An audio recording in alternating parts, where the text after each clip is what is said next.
So let's talk about this movie. It is so gritty and so real. It's fascinating. Can you tell me about it? Well, it's a Michael Mann film. So, yes, it's going to be real. He's a stickler for all the details, and he's going to make every character three-dimensional. He's going to make the story believable. It's in the writing and the way he shoots. Like, every single frame. He puts so much attention to detail and care and everything. It's a real privilege to work with him.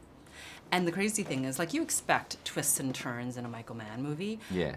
But the action and the visual effects and the Yeah. twists and the turns in this movie, because you think, you know, when you think about viruses and coding and all that, you think everything's, like, based on this thing. You think it's kind of nerdy and dry, don't you? I mean, you think looking at someone coding, like, it's like watching paint dry on the wall, but the way that he's written it, it's like you're looking at code, even though you don't know what it means. You're like, oh my God, this is the most intense thing in the world. Like, what is he typing into the computer?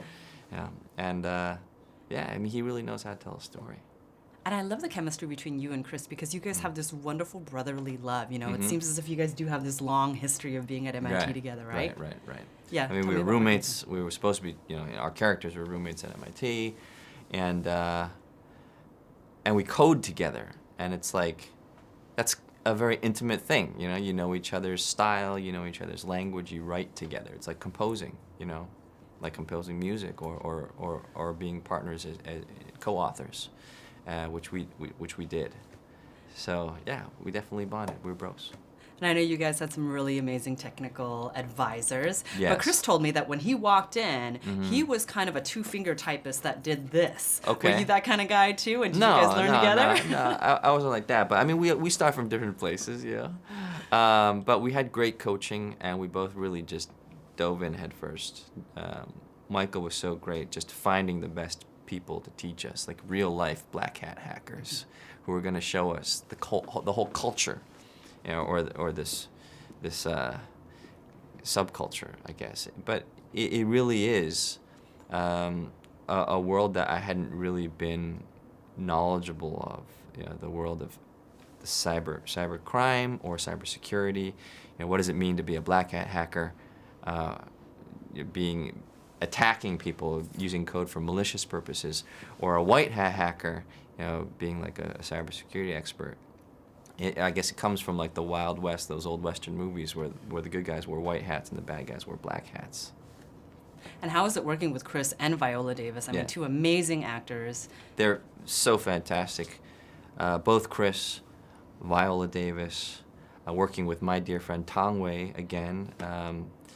Being able to reunite with her on this project was fantastic, you know, and we were playing brother and sister, which is not a stretch for us because we're so close friends.